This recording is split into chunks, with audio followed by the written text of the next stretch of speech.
Okay, good evening, everyone. A very warm welcome to all of you. On behalf of IACTA West Bengal and the Heartlines team, it is my great pleasure to welcome you all in the ECMO Essential, a Heartlines mini series. This series has been thoughtfully designed to simplify, strengthen, and improving our basics of understanding of ECMO, that is the bridging physiology, technology, and the bedside decision making. So we begin today with our episode 1 that is titled ECMO Unplugged, the art and science of life beyond the lungs and heart. This session sets the foundation for all series of the Exploring ECMO, that is not merely a machine but a dynamic physiology driven life support strategy. So it's an honor for me to introduce our esteemed speaker for this evening, Dr. Arpan Chakraborty. Sir is widely respected for his deep understanding for the extracorporeal life support, his clarity of thought, his ability to translate the complex concepts to a practical clinical insight. His experience across the critical care and the ECMO management makes him uniquely suited for this class and lead us to this essential topic. So, this Heartline mini series will be held every Saturday at 7 p.m. and we'll be delighted to connect with all of you today via the Zoom. Hello. And Uh, once again, a warm welcome to everyone and uh, especially thank to Dr. Arpan Chakraborty for being with us today. Thank you, sir. Over to you, sir. Blood pressure আছে level 20 খেতে চলবে চলবে চলবে ওগুলো চলবে ওগুলো চলবে হ্যাঁ চালু yeah, so should I start? Sir, please start. Okay, fine. So thank you, Dr. Mona Lisa. This is a great opportunity for me also to speak regarding the ECMO Unplugged, the first one. Today we are going to do something on basics and how we kind of select patients and overall the overview of the ECMO. And as you rightly named it as an art and science of life beyond lungs and heart. So we are just going to put some amount of physiology, some amount of the science and the circuit and the patient selection today. So if you see this only how we do the ECMO, like starting with the ECMO initiation from selection and cannulation, then physiology, obviously, which is an important thing, review of oxygen delivery, then the monitoring, bedside management, and complications. So today our main focus will be on the physiology, how this physiology is working on ECMO, and then with reference to two patients. Now, the first.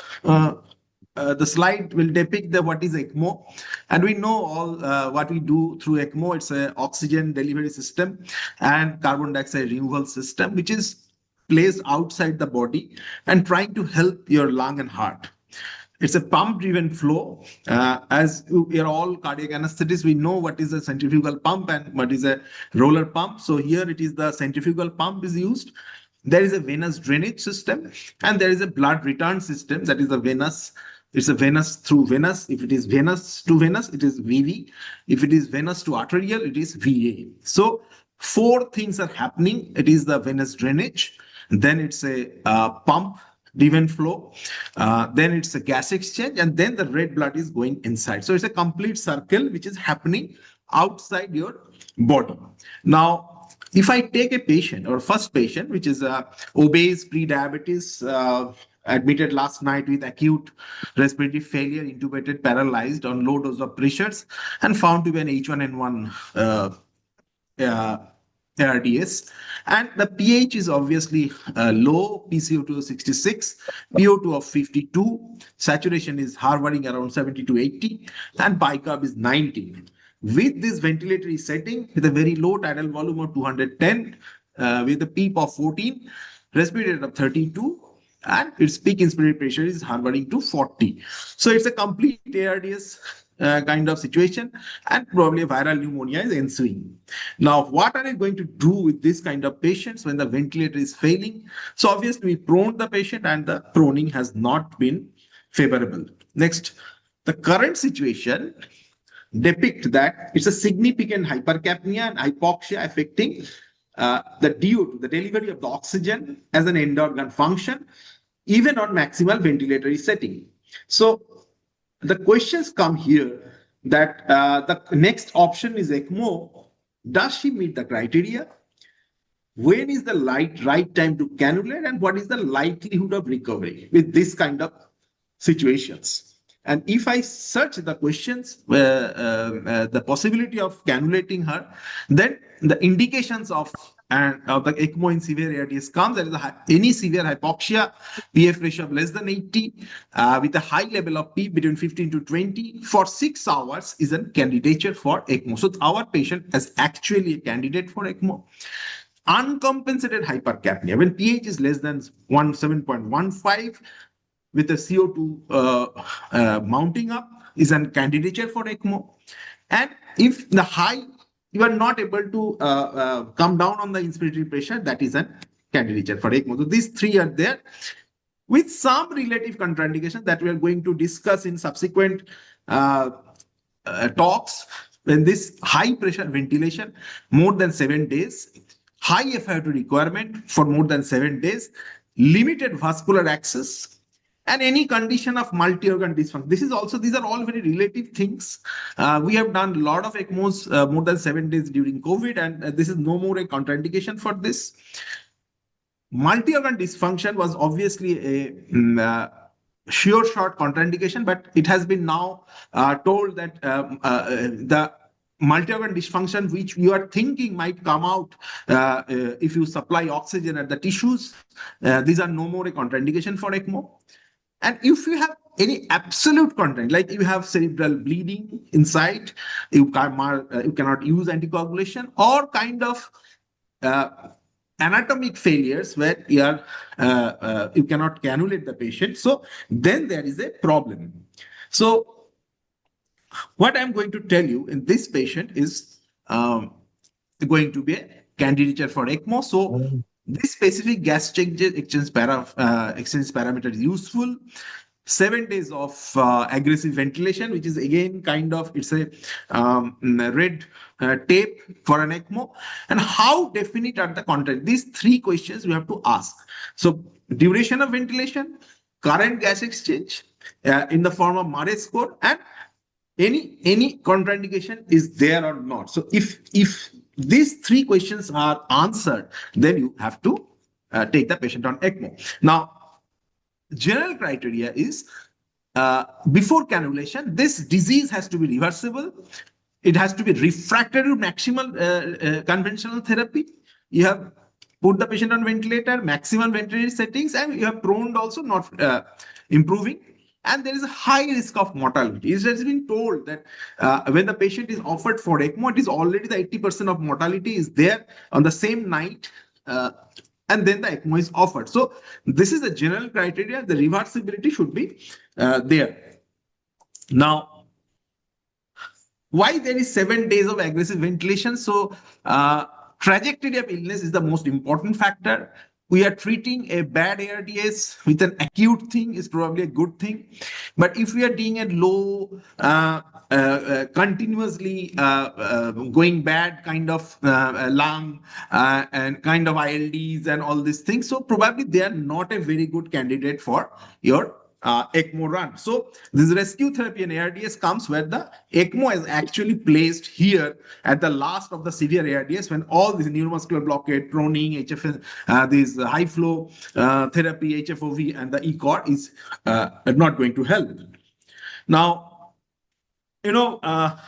why this is another thing where there's a 7 days of ventilation. It has been seen that timing to go on ECMO has a directly proportional to the your recovery, because as early as you put the patient on ECMO, there is a chance of very good recovery. So this is the thing where we are there. So if it has to be put within 7 days of maximal ventilation, the outcome will be the maximum. So how definite are the contraindications? ECMO is a bridge. So lot of contraindications are there, but everything are relative. So goal is just to buy the disease process to resolve, avoid injury to other therapies from other therapies, and consider the endpoint and ability to recover and overcome the potential ECMO therapy that should be early. So bridge to recovery or bridge to transplant or bridge to decision, coming to a bridge to uh, pathway of recovery. So contraindications are getting day by day pushed away. As we have started ECMO 10 years back when sepsis was a contraindication, it is no more a contraindication now. Multi-organ failure is again, we are taking the patients, probably last 10 of my ECMOs, out of that 8 were in multi-organ failure, some problem with the kidney, some requiring dialysis, some requiring liver support. So probably if you are thinking all these problems are, particularly in tropical diseases, the multi-organ failure will be there with this thing. So we are actually pushing our contraindications. And nowadays, trauma ECMOs are coming where bleeding inside the chest or bleeding inside the abdomen or if there is a brain, not even is considered to be contraindication. You have to manage accordingly. You are running heparin-free ECMO. So we are pushing these contraindications away as the day by day is going on. So cannulate. Pre-ECMO, some predictors says that you can use the REST score, you can do the ECMO net score or pre-ECMO SOFA score. Probably REST score is the best thing, but it should be measured when patient is put on ECMO. Otherwise, if you want to put the patient on ECMO, the Murray score is the most helpful one. Rationally for VV ECMO is, now why are putting the patient on ECMO? There are two things. One is the oxygenation, ensure the oxygenation. One is the lung protection. So if ARDS continues to high mortality because of its VILI and worsening lung disease, less dependence on ventilator, reduces transpulmonary pressures, allows DO2 and VO2 to be better controlled and manipulated, even saturation is not improved, and may improve the hemodynamics and cardiac output. So probably the oxygen delivery is fine. There is a dependence on ventilator, which is we are reducing that by reducing the ventilator setting, we are reducing the transpulmonary pressure and a better control of the supply and the demand ratio. You can increase your DO2 and decrease your VO2 even the patient is on ECMO. So these are the things when the VV ECMO is actually performing. And that rationally is obviously improve the cellular oxygenation. DO2 is normally 4 to 5 times that of VO2, and resting VO2 is 3 to 5. So if you calculate that, it actually helps. The ECMO actually helps by increasing the tissue delivery oxygen by gushing most of the blood through the normal oxygenator, bypassing the native disease lung. Now, obviously, there is an oxygen extraction ratio, what we are talking about many a times, where actually a critical DO2 comes where the anaerobic metabolism in the blood starts. So before that, you have to do that, because since then, actually your organ failure sets in. So this is the basic rationale of your respiratory ECMO, where the oxygen delivery is usually getting better with the VV ECMO. Now, the configuration, the VV ECMO has no cardiac support, doesn't decrease in pulmonary, but it increases the blood flow.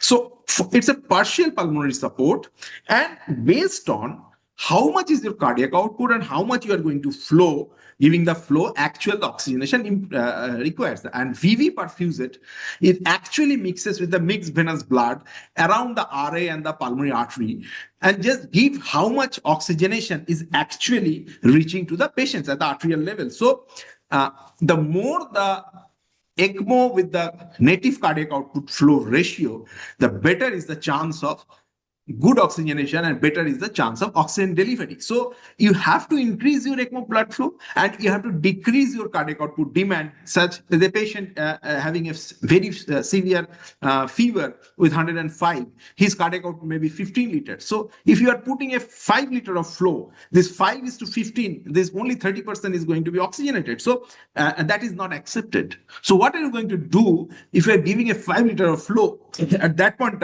with that if you come down on the temperature, so this 15 liter of cardiac output, it comes down to 6 liter. So the ratio actually comes with 80%. So 80% of your oxygenation going through the ECMO oxygenator. Now, VV ECMO cannulation, it's a single site or dual site. As we know, we prefer, it's a dual cannulation because it is always easier and it is a very time tested. You take out from the IVC, push back to the SVC. This is the most thing. Sometimes you take out from the IVC and push back again to RA by your femoral VV ECMO, or through a single site cannulation like Avalons, which are specially designed cannulas, which has two ports which take out the blood from RA, and you are giving back the blood into the just entry point of your tricuspid valve. So these three configurations, femoro-jugular veno-venous cannulation, femoro-femoral veno-venous cannulation, and the Avalon dual lumen cannula are the main stay of your management for the VV ECMO. Now, as we know, like in other cannula systems, what you're using in the normal bypass. So this circuit cannula has to be some specifications. So what we see for a arterial cannula to be exact size, the pressure drop should be around 20, and for a venous thing it should be 100. So biggest appropriate cannula should be chosen for a veno-venous drainage and for an uninterrupted flow, because it will actually reduce the chance of hemolysis, and adequate flow can be guaranteed. So, and in neonates, the PVC tubing should be at least 1/4 of inch, pediatrics 3/8 inch, and adults from 3/8 to half inch. So, and we use a biocompatible, the oxygen, this heparin coated circuit. Now, coming to their ECMO circuit, as I told you, we are using centrifugal pumps. It's a non-occlusive pump. It's a preload sensitive pump, afterload dependent pump. So must overcome the positive resistance. Is other way very much different from your roller pump what you're using, and no direct relationship with RPM and flow. So if you give a 3000 RPM, this much of flow will be available. It is not written anywhere because it is always a preload sensitive. It should be adequately volume primed, and it should be afterload dependent. So you have to keep in mind for the centrifugal pump, the volume of the intravascular space and the ECMO circuit is the mainstay of your forward flow. The ECMO flow has to be there, and flow meter, the blender, is the main thing of your carbon dioxide removal. Now, circuit, after this thing, there's oxygenator. It's microporous hollow fiber.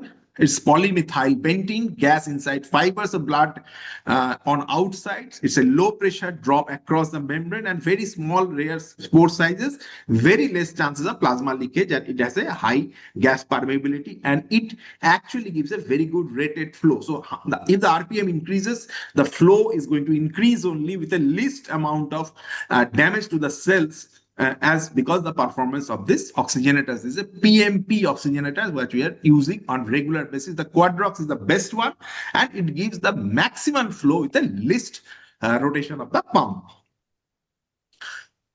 Another thing which integrated with this thing is the heat exchanger.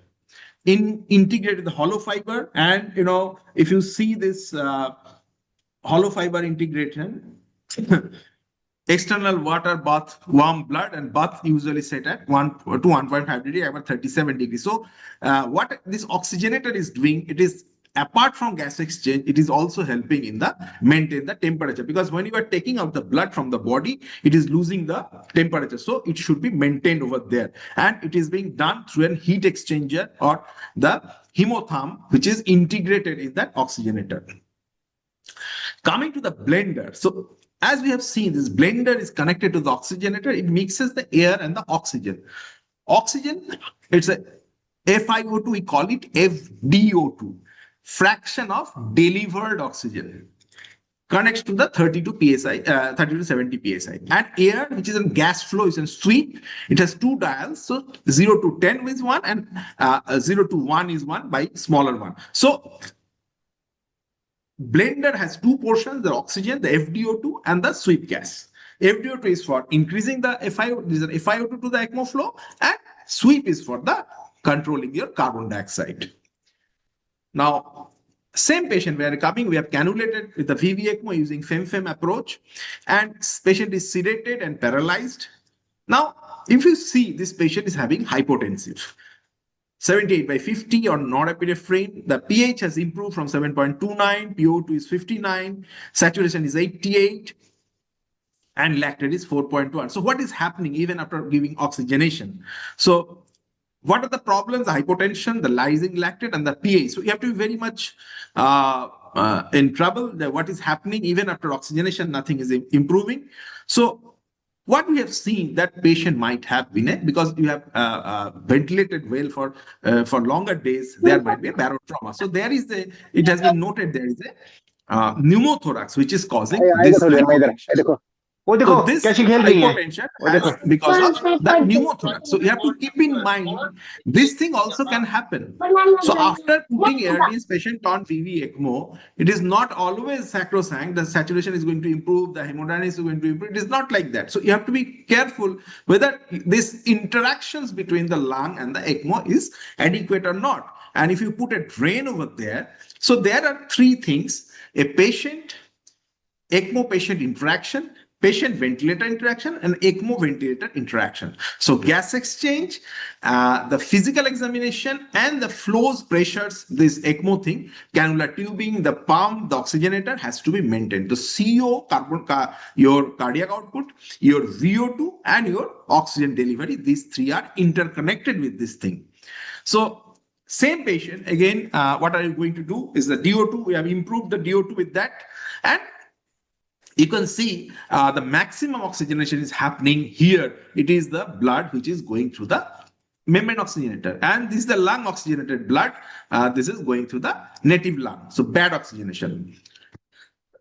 Now, lung function is minimal, but that is okay. No obstructive shock should be there because of pulmonary hypertension and high PEEP. So all this oxygenation thing, what is happening here, this is dependent on the membrane oxygenator dynamics, the blender, the blood viscosity. You need to increase with the hemoglobin, and blood flow and cardiac output ratio. So these four are important.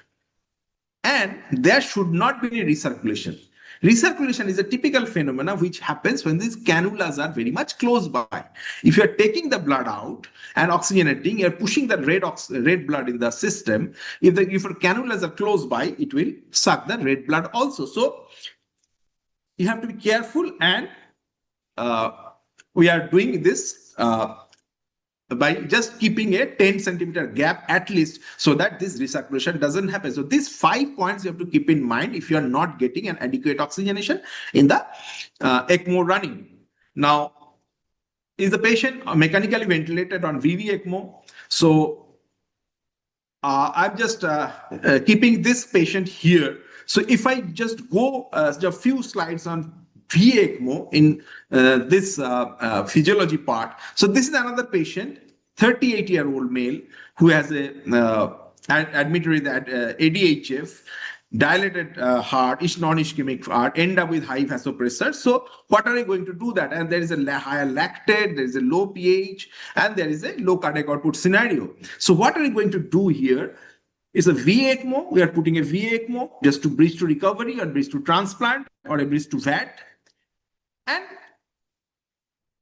if I see this outcomes for the, like in VECMO, if you compare with the VVECMO, the configuration again comes with the, if you put the VECMO, the pulmonary blood flow comes down, it helps the cardiac bypass support.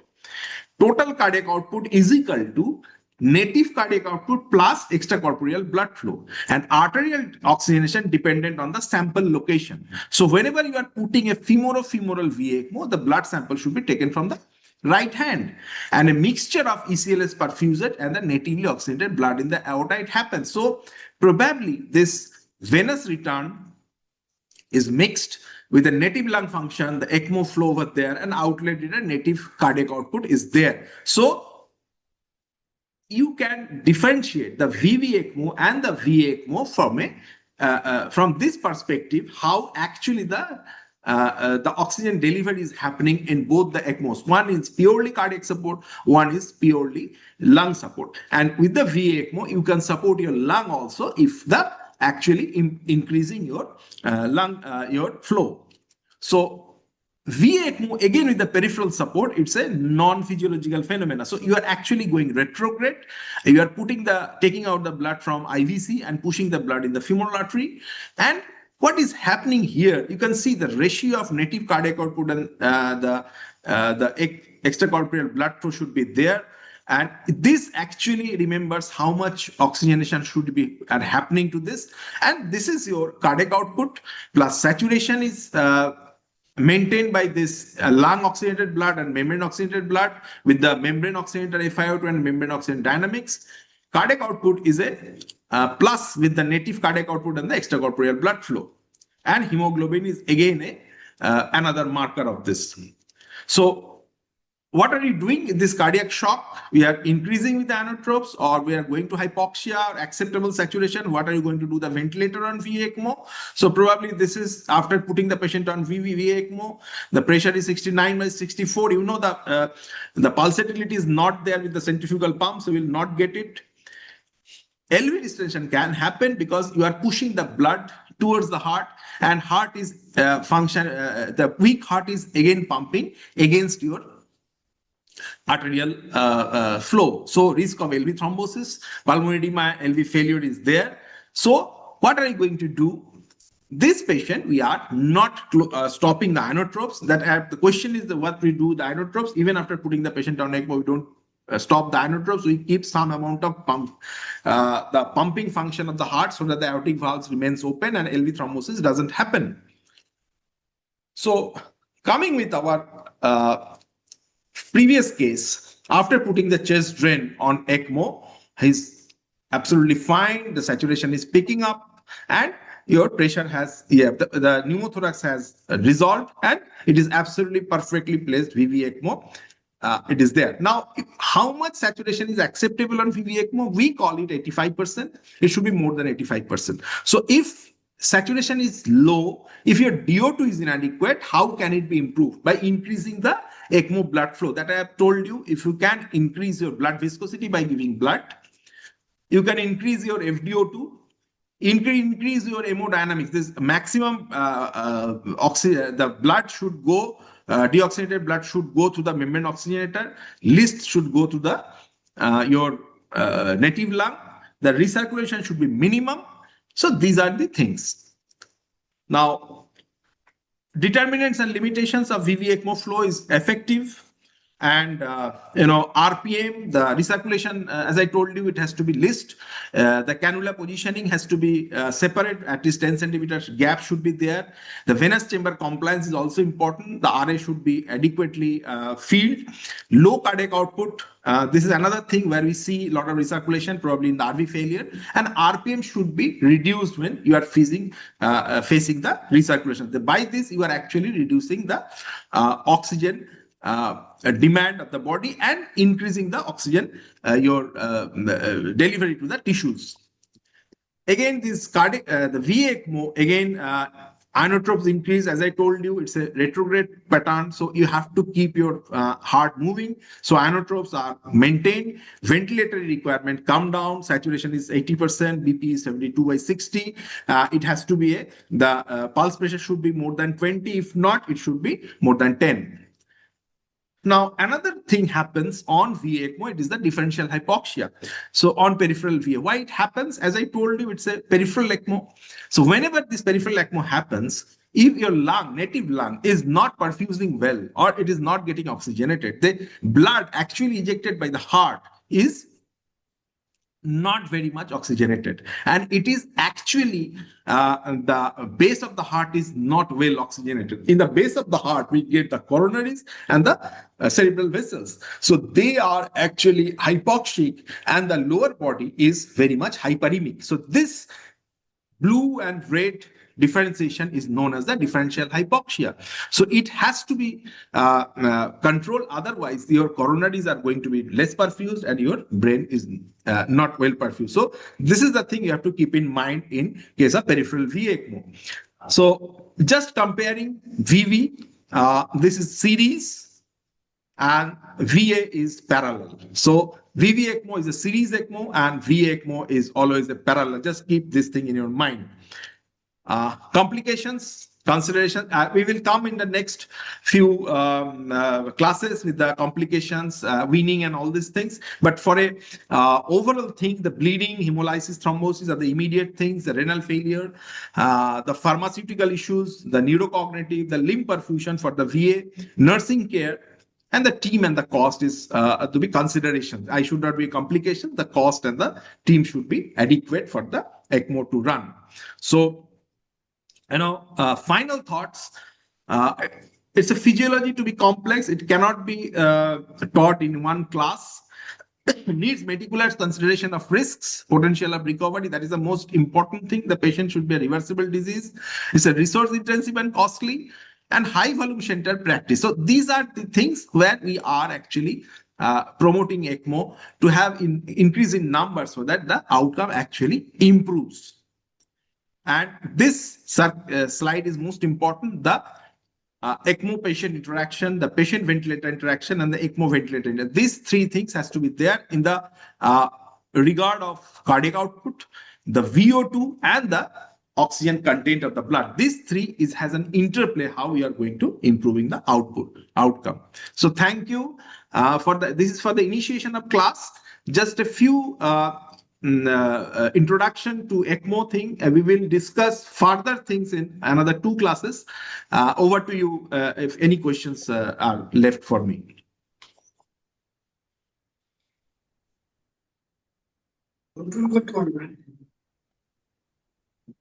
Any question?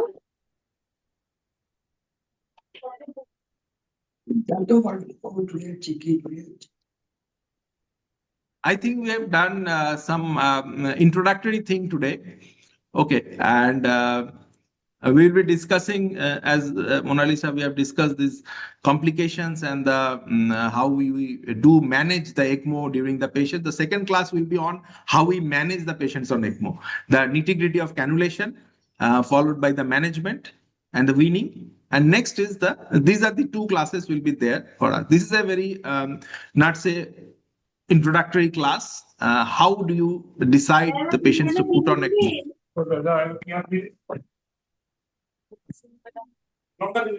That's good. Hello. In nutshell, you have covered everything, but further details can be covered in the further classes. I think there is no question in chat box. Nobody is asking.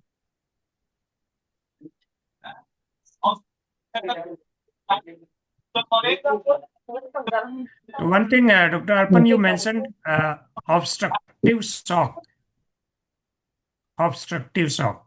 So suppose it interferes with your overall ECMO physiology. So what could be the reason for these obstructive shocks? Actually speaking, the meaning of obstructive shock in our ECMO thing is basically the presence of pulmonary embolism. If the pulmonary embolus is there, and if the patient is putting on VV ECMO, they are commonly presenting with hypoxia. So you are actually not able to supply that blood from the RA to the arterial side because of the very high PA pressures. So at that point of time, the VV ECMO is going to be failed sometime. It is not like that we put always veno-arterial ECMO in kind of obstructive shock. But in some patients where hypoxia is predominant, hypotension is not that much. The patient I have shown you, after putting the patient on VV ECMO, his blood pressure gone down. So you have to think, after putting a patient on VV ECMO, whether there is a pulmonary embolism was there. Luckily, there is nothing, but there was a pneumothorax. So this can also lead to this thing. So you have to keep in mind all the hypoxias. You have to see it very in a the descriptive manner so that you don't lose this. After putting the VV ECMO, if any pulmonary embolism is missed, you cannot run the ECMO. So obstructive shock, probably VA ECMO is a better performer. And if you landed up in putting after this putting VV ECMO, you see this there is an obstructive shock. Probably an addition of an arterial cannula is important, provided you have excluded your pneumothorax or any kind of tamponade. Sir, Hello. actually, we are at present we are having a patient with a peripartum cardiomyopathy. She has been put on the ECMO 2 days before, and also she is having a VA ECMO at present. Yeah. So this peripartum cardiomyopathy is a clear-cut case of veno-arterial ECMO, because you have to support the heart only. The rest of the pulmonary edema and all these things will go down with the just negative balance. Hello. Yes, ma'am. Please, we are there. Yes. Now, I want a little clarification on this, this hyperoxygenation and hypooxygenation between the upper part of the body and the lower part of the body in this venous ECMO. This is a strange thing that we have to learn a little bit more about. Ma'am, this is known as differential hypoxia. It Yes. doesn't happen in veno-venous. It happens in veno-arterial ECMO. When we Veno-arterial. put when we put the femoral cannulas in the groin, and then we support the heart. Sometimes it's happened, the lung doesn't improve, the lung got whitened out. At that point of time, so there is a mixing of blood in the aorta. From the groin, the very red blood is going up, and your native heart, which is pushing a little slow and is very weak, it is pushing some blood in the aorta also. So there is a mixing cloud which happens. Now, if your lungs is not good, the blood which is traversing the left ventricle and getting ejected in the aorta is actually hypoxic. So at that point of the time, entire body will be hypoxic. Yeah, no, not entire body, ma'am, because the lower part of the body, the blood you are giving through peripheral ECMO is actually going through a very good oxygenator. So it is well oxygenated. Yeah, the part which is going through the heart is only blood which will be deoxygenated. So it happens when the patient is actually improving, and then the heart started pushing some blood and it becomes deoxygenated. So what we do, we increase the FiO2 of the ventilator, sometimes to 100%, to make them oxygenated, because this deoxygenated blood actually goes first to the coronaries and to the cerebrals. So you will get ST changes, you will get patients suddenly become drowsy with these things. Situation. This is a dangerous situation, ma'am. This is known as this differential hypoxia or Harlequin syndrome.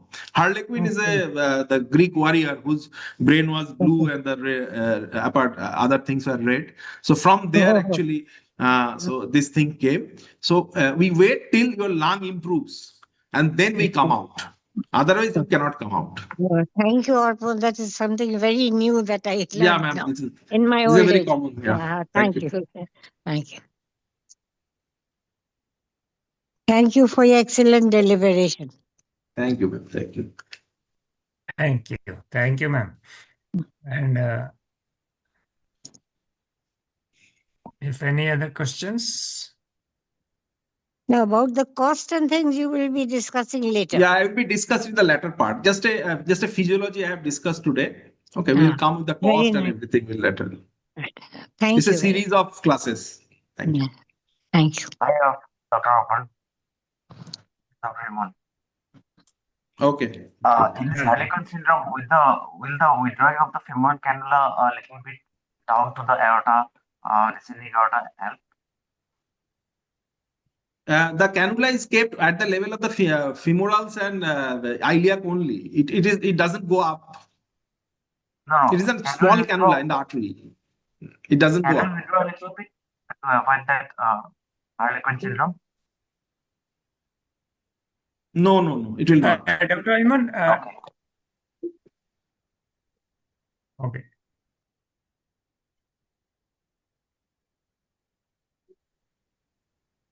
Okay, I think Yeah. done. Thank you. Thank you, Arpanda and all the participants. So we are closing. We'll discuss further in the next classes. Next classes. Yeah. Thank you, sir. It's an Thank you excellent very much. presentation, sir. Thank you. Thank you very much, sir. Thank you. Okay, thank you.